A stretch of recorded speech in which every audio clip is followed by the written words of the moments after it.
বলেন যে পেইড যেহেতু আপনি যেহেতু টাকা পান সেহেতু নেগেটিভ হলেও পজিটিভ বলতে হয় কিছু কিছু ক্ষেত্রে। আপনার আপনি তো মানুষ তাই না? হ্যাঁ, হ্যাঁ। মানুষ তো হ্যাঁ, অবশ্যই। মানুষ হিসেবে আপনার দায়িত্ব আছে না অন্য মানুষের কল্যাণ হ্যাঁ, কামনা সেটা করা? অবশ্যই, সেটা তো তো আপনি অবশ্যই। তারপরে আপনি ভুল তথ্যকে মানুষকে মিসগাইড করেন কেন? বাট আমি যখন ট্রাই করেছি আমি কখনো মানে এলোমেলো কিছু দেখি টাকা নাই। পেলে আপনি এলোমেলো আর দেখতে পান না, আসলে যখন মানে এটা কি বলবো, মাথা তখন ঠিক থাকে না টাকার কারণে, না সেটা না। রিভিউ তখন ভালো হতে হ্যাঁ, থাকে। আমরা তো ওইভাবে বিস্তারিত ঘেটে দেখতে পারি না। আমরা তাহলে যদি চাই পারেন না তাহলে বলেন কেন যেটি ভালো? খাবারের টেস্ট যদি ভালো পাই, বাট বিস্তারিত আসলে ঘাটাঘাটি তো করা হয়। এখন তো বুঝতে পেরেছেন ভুল হয়েছে। হ্যাঁ, এটা অবশ্যই ওদের এটা যে এখন তাহলে আপনি যখন এই পজিটিভ রিভিউ দিবেন তখন বিস্তারিত জেনে শুনে তারপরে দিবেন, হ্যাঁ, exactly. এর আগে দিবেন না। হ্যাঁ, প্রত্যেকটা ফুড ব্লগারই সেটা উচিত। বাট আমাদের মানে জেনারেশনটা এখন কি হয়ে গেছে, ফুড ব্লগারদের যেখানে টাকা পায় সেখানে ভালো রিভিউ। এখানে তো সমস্যা, হ্যাঁ, এটাই নৈতিক অবক্ষয় হয়ে ঘটেছে না? সেটাই আর কি। বাট আমি নীতি নৈতিকতা বলতে একটা কোশ্চেন আছে।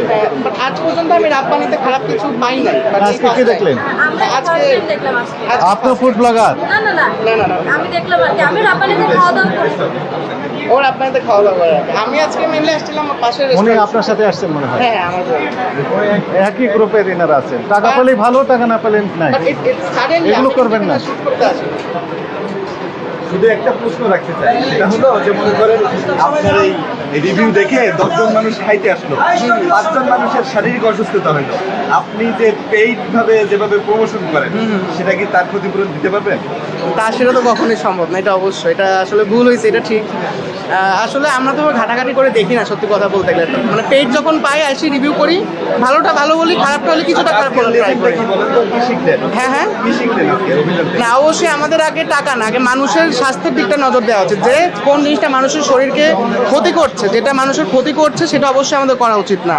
আর যেটা মানুষের স্বাস্থ্যের জন্য ভালো, যেটা অথেন্টিক, সেটা রিভিউ দেওয়া উচিত। টাকা পেলে যে বিক্রি হয়ে যেতে হবে, ইটস নট লাইক দ্যাট, এটা করা উচিত না।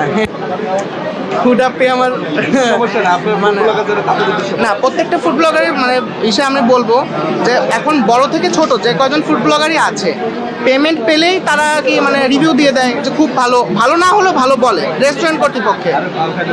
রেস্টুরেন্টের কারণে, রেস্টুরেন্টের ওনারের কারণে ভালো না হলে বলে এটা খুব ভালো, এটা খুব টেস্টি। এটা আসলে করা উচিত না। আমাদের আগে যাচাই বাছাই করা উচিত, ফুডটা কেমন, টেস্ট কেমন। প্রয়োজনে আমরা পেড রিভিউ করবো না, আমরা নিজেরা নিজেদের পকেট থেকে টাকা দিয়ে কিনে খাবো। আপনি একটু এর সাথে যোগ করবেন যে আসলে যারা এইভাবে যারা প্রমোট করে না জেনে তাদের উদ্দেশ্যে একটু কিছু বলুন।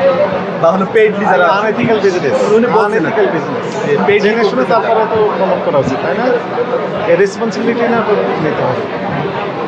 না জেনে শুধু টাকা পেলাম আর ভালো বললাম, এটা তো অ্যাকসেপ্টেবল হবে।